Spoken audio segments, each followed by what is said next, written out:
सन 1933 में न्यूयॉर्क शहर के होटल न्यूयॉर्कर में एक आदमी रोज रात को अपने कमरे से निकलता है। वो लिफ्ट इस्तेमाल नहीं करता, डायरेक्टली स्टेयर्स इस्तेमाल करता है और उस फ्लोर तक जाता है जहां पर डाइनिंग रूम मौजूद है। वो डाइनिंग रूम में एंटर होने से पहले डाइनिंग रूम के 3 चक्कर लगाता है, न 2 न 4, 3 चक्कर लगाता है। फिर वो अंदर जाता है और खाना खाने से पहले अपनी प्लेट को 18 नैपकिन से साफ करता है, न एक ज्यादा न एक कम, 18 नैपकिन्स। अगर किसी होटल में ठहरता है तो मेक श्योर करता है कि वो कमरा ले कि जिसका नंबर 3, 6 या 9 पर डिवाइड हो सके, किसी दूसरे कमरे में नहीं ठहरता। क्या ये आदमी पागल था? कुछ लोग यही समझते हैं, लेकिन ये वो आदमी है जिसने इस दुनिया को एसी करंट दिया जो आज भी आपके घर में चलता है। इसने रेडियो बनाया मार्कोनी से पहले। ये वो आदमी है जिसने x-ray, neon sign, remote control, इन सब की बुनियाद रखी। इस आदमी को आज दुनिया निकोला टेस्ला के नाम से जानती है। और इसका नंबर्स के साथ 3, 6 और 9 के साथ इतना गहरा ताल्लुक था जो दुनिया ने कभी समझने की कोशिश नहीं की। लेकिन जब निकोला टेस्ला मरा तो अब अमेरिकन गवर्नमेंट ने उसके कमरे में घुसकर सारी नोटबुक्स ले ली। उन्हें क्लासिफाई कर दिया गया अगले 70 साल के लिए। एक मरे हुए आदमी की नोटबुक्स 70 साल के लिए क्लासिफाइड क्यों की गई? सन 1901 में लॉन्ग आइलैंड न्यूयॉर्क में टेस्ला एक टावर बना रहा था, 57 मीटर ऊंचा सिर्फ टावर, और उसके नीचे 36 मीटर जमीन के अंदर। ये टावर क्या कर सकता था? ये टावर दुनिया को फ्री इलेक्ट्रिसिटी दे सकता था, पूरी दुनिया के लिए, वायरलेस, बगैर किसी वायर के, बगैर किसी मीटर के, दुनिया के हर इंसान तक। टेस्ला का कहना था कि जमीन एक कंडक्टर है। अगर इस टावर से सही फ्रीक्वेंसी की वेव्स भेजी जाएं तो पूरी दुनिया के किसी भी कोने में फ्री इलेक्ट्रिसिटी पहुंचाई जा सकती है, हर घर तक, हर मुल्क तक और हर इंसान तक। और जेपी मॉर्गन, अमेरिका का सबसे बड़ा बैंकर जिसने इस टावर की फंडिंग की थी, उसने निकोला टेस्ला से एक सवाल पूछा कि अगर बिजली फ्री होगी तो मीटर कहां लगेंगे, पैसा कैसे आएगा? जेपी मॉर्गन को जब जवाब मिला तब उसने फंडिंग रोक दी। टावर बैंकरप्ट हो गया और सन 1917 में उस टावर को डायनामाइट से उड़ा दिया गया। सन 1943 में जब निकोला टेस्ला अपने कमरे में अकेला, बीमारी की हालत में, गुर्बत की हालत में मरा, उसके नाम पर 300 से ज्यादा पेटेंट्स मौजूद थे और होटल का किराया देने के पैसे उसके पास नहीं थे। FBI एजेंट ऑटो स्कॉर्सेनी आया, टेस्ला के कमरे की तलाशी ली, एक एक डॉक्यूमेंट, एक एक नोटबुक और एक एक पेपर को क्लासिफाई कर दिया गया अगले 70 साल के लिए। और उन नोटबुक्स में वो चीज थी जिसके लिए टेस्ला ने अपनी पूरी जिंदगी लगाई, वो राज जो 3, 6 और 9 में छुपा है। कहानी क्या है, आइए समझते हैं।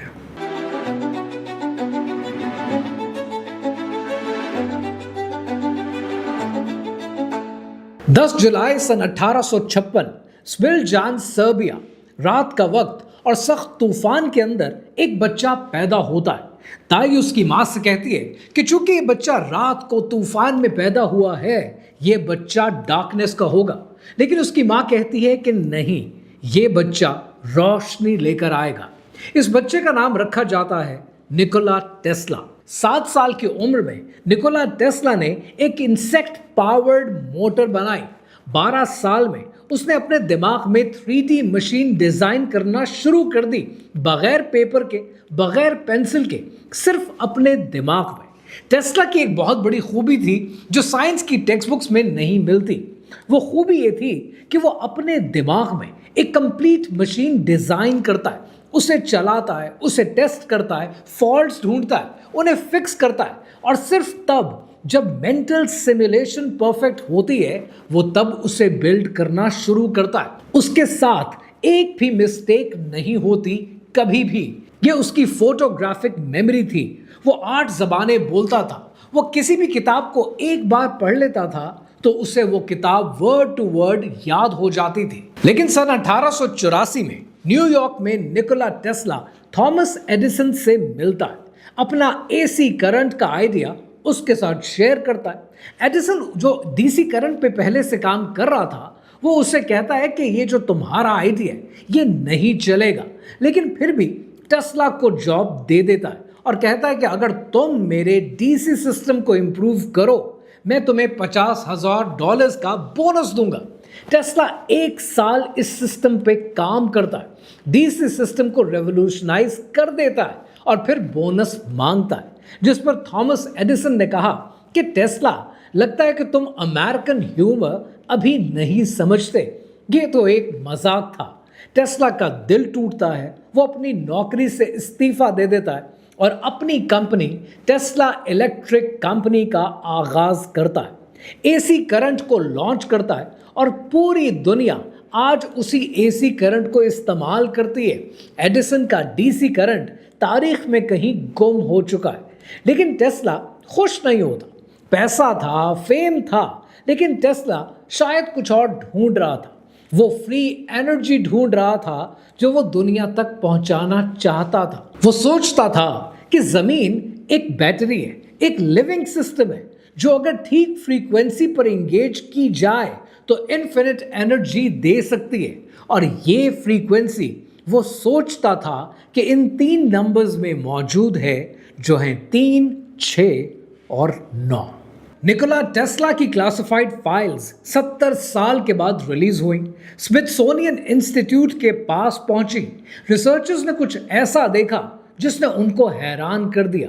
टेस्ला रोज एक एक्सरसाइज करता था, नंबर्स को डबल करता था बार बार और देखें कि एग्जैक्टली होता क्या है। 1 से शुरू करें और नंबर को हर बार डबल करते चले जाएं, यानी 1 से 2, 2 से 4, 4 से 8, 8 से 16, 16 से 32 और फिर 32 से 64 और 64 से 128।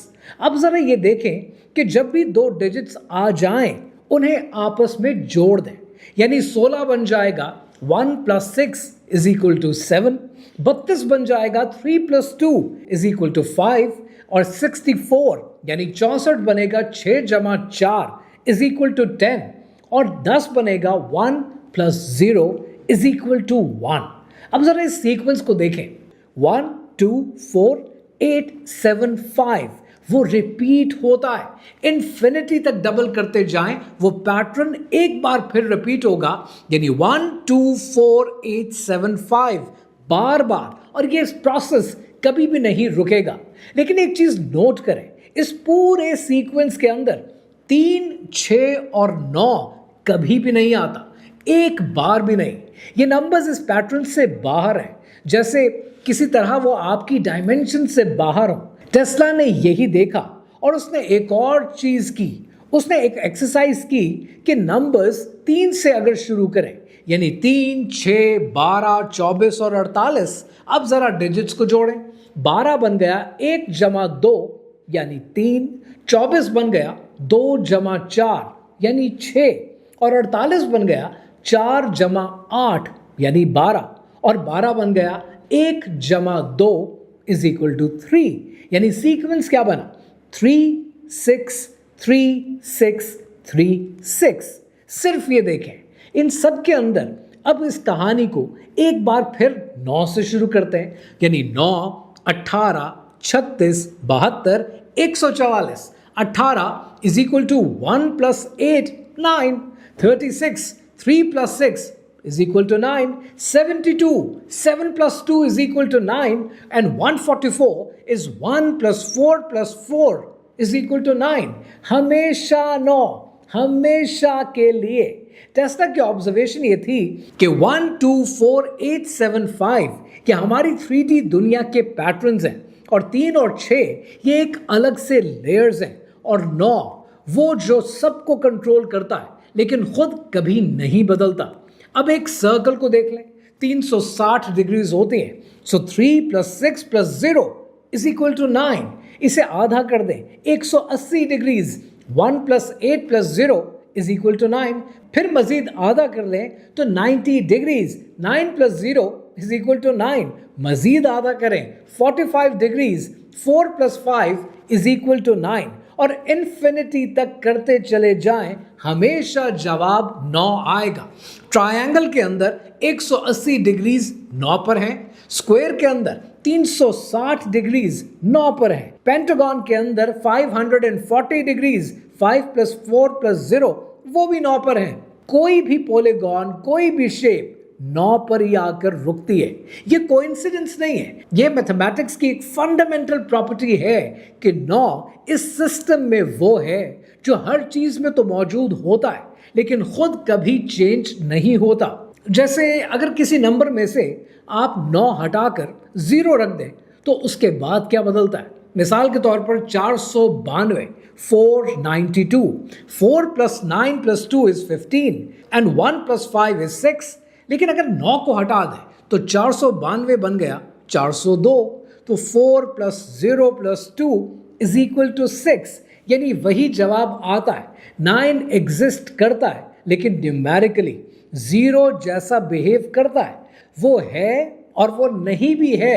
टेस्ला ने अपनी नोटबुक में लिखा कि number 9 is the controller of all other numbers. It represents the energy that connects everything. It is everywhere yet it leaves no trace. ये कोटेशन एक्चुअली निकोला टेस्ला की है, इंटरनेट से नहीं। अब मैं आपको वो बताता हूं जो शायद इससे पहले आपने नहीं सुना हो। इंटरनेट पर निकोला टेस्ला को लेकर एक कोट बड़ा मशहूर है कि if you knew the magnificence of 3, 6 and 9 you would have a key to the universe.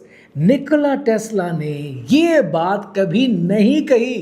कोई वेरीफाइड स्पीच नहीं है, कोई डॉक्यूमेंटेड लेटर नहीं है, कोई इंटरव्यू नहीं है, कोई पेपर नहीं है। रिसर्चर्स ने टेस्ला के पूरे डॉक्यूमेंटेड वर्क को सर्च किया है, ये कोटेशन उनको कहीं नहीं मिली। लेकिन इससे इस टॉपिक पर बात खत्म नहीं हो जाती है, क्योंकि निकोला टेस्ला ने इससे रिलेटेड जो बात कही है वो अगर आप एक्चुअली सुन लें तो वो इस बात से कहीं ज्यादा पावरफुल है, और वो बात डॉक्यूमेंटेड भी है, वेरीफाइड भी है और उसकी अपनी राइटिंग्स में भी मौजूद है। निकोला टेस्ला ने एक्चुअली कहा था कि if you want to find the secrets of the universe, think in terms of energy, frequency and vibration. यानी एनर्जी, फ्रीक्वेंसी एंड वाइब्रेशन, ये 3 चीजें 3, 6 और 9 की तरह ये एक पैटर्न में मौजूद हैं। और ये सिर्फ टेस्ला ने कहा ही नहीं था, ये उसने अपनी जिंदगी पूरी की पूरी इस पर लगा दी। उसने एक स्पेसिफिक इंसान से इस बात की तालीम ली, एक हिंदू मॉन्क से सन 1896 में न्यूयॉर्क में। सन 1896 में न्यूयॉर्क में स्वामी विवेकानंदा, इंडिया के सबसे मशहूर वैदिक स्कॉलर, अमेरिका में एक लेक्चर दे रहे थे। टेस्ला उन्हें सुनने के लिए गया। विवेकानंदा ने कहा कि पूरी कायनात सिर्फ 2 चीजों से बनी थी, प्राणा यानी एनर्जी और आकाशा यानी स्पेस। हर चीज एनर्जी और स्पेस का कॉम्बिनेशन है। मैटर एक्चुअली कंडेंस्ड एनर्जी है और ये एनर्जी एक स्पेसिफिक पैटर्न में काम करती है। टेस्ला ये सब कुछ सुनकर हैरान रह गया, क्योंकि वो यही प्रूव कर रहा था through out his life mathematics से, और एक मॉन्क वैदिक फिलॉसफी से सेम कंक्लूजन पर पहुंचता है। दोनों एक दूसरे को लेटर्स लिखना शुरू करते हैं और ये डॉक्यूमेंटेड है। टेस्ला ने लिखा कि विवेकानंदा के वैदिक कॉन्सेप्ट्स मेरी साइंटिफिक अंडरस्टैंडिंग से परफेक्टली मैच करते हैं। और फिर टेस्ला ने कुछ किया जो शायद किसी वेस्टर्न साइंटिस्ट ने कभी नहीं किया। उसने वैदिक संस्कृत टर्म्स अपने साइंटिफिक नोटबुक्स में यूज करना शुरू की। प्राणा, आकाशा, शक्ति, एनर्जी, स्पेस एंड पावर। और इस मुलाकात के बाद टेस्ला का यकीन और मजबूत हो गया। इस यूनिवर्स में एक अंडरलाइंग पैटर्न है जो सब चीजों को आपस में कनेक्ट करता है, जो नंबर्स में छुपा है, जो 3, 6 और 9 में छुपा है। लेकिन यहां पर एक चीज है जो कोई नहीं बताता और आपने अपने तौर पर सोचनी है कि विवेकानंदा ने टेस्ला को जो कॉन्सेप्ट्स दिए वो जो कॉन्सेप्ट्स हैं प्राणा यानी एनर्जी, वो कुरान मजीद के रूह के कॉन्सेप्ट से कितनी कोई अलग है। रूह का कॉन्सेप्ट कुरान मजीद में है, इस्लाम में है, और रूह के बारे में अल्लाह सुब्हानहू तआला ने फरमाया, जिसका मफहूम है कि और वो तुमसे रूह के बारे में पूछते हैं, कहो कि रूह मेरे रब के हुक्म से है। यानी दोनों एनर्जी को एक हायर सोर्स मानते हैं। 7 जनवरी सन 1943 होटल न्यूयॉर्क रूम नंबर 3327 यानी 3 + 3 + 2 + 7 is 15 and 1 + 5 is equal to 6। यानी होटल न्यूयॉर्कर का वो कमरा जिसमें निकोला टेस्ला मरा, उस कमरे का नंबर, उस कमरे का इंतखाब निकोला टेस्ला ने खुद किया था। 3327 एक ऐसा नंबर जो 3, 6 या 9 से डिविजिबल हो, जिसका डिजिट रूट 6 आता है। यानी निकोला टेस्ला ने अपनी आखिरी सांस भी इस नंबर के साथ ली। निकोला टेस्ला अकेला मरा, बीमारी की हालत में मरा, बगैर पैसों के मरा। जिस टावर को उसने बनाया उसे डायनामाइट से उड़ा दिया गया। जिस फ्री एनर्जी का ख्वाब वो चाहता था उसे जेपी मॉर्गन ने रोक दिया। जिस नोटबुक में उसने अपना सारा काम लिखा उसे 70 साल के लिए लॉक एंड की के अंदर क्लासिफाई कर दिया गया। लेकिन वो पैटर्न 3, 6 और 9 का आज भी मौजूद है। सर्कल्स आज भी 9 पर ख़त्म होते हैं, पॉलीगॉन्स आज भी 9 पर ख़त्म होते हैं, सेल्स आज भी 1, 2, 4, 8 के पैटर्न में डिवाइड होते हैं। कोई बैंक फंड इसे रोक नहीं पाया, कोई FBI क्लासिफाई नहीं कर सका, और ये सच्चाई आज भी इस दुनिया में मौजूद है। निकोला टेस्ला ने कहा था कि think in terms of energy, frequency and vibration, और जो वो ढूंढ रहा था, जो इस पैटर्न को तलाश कर रहा था, वो शायद एक सर्बियन इन्वेस्टर की पर्सनल ऑब्सेशन नहीं थी। शायद आज वो इस कायनात की हर चीज का एक शेयर्ड कोड है।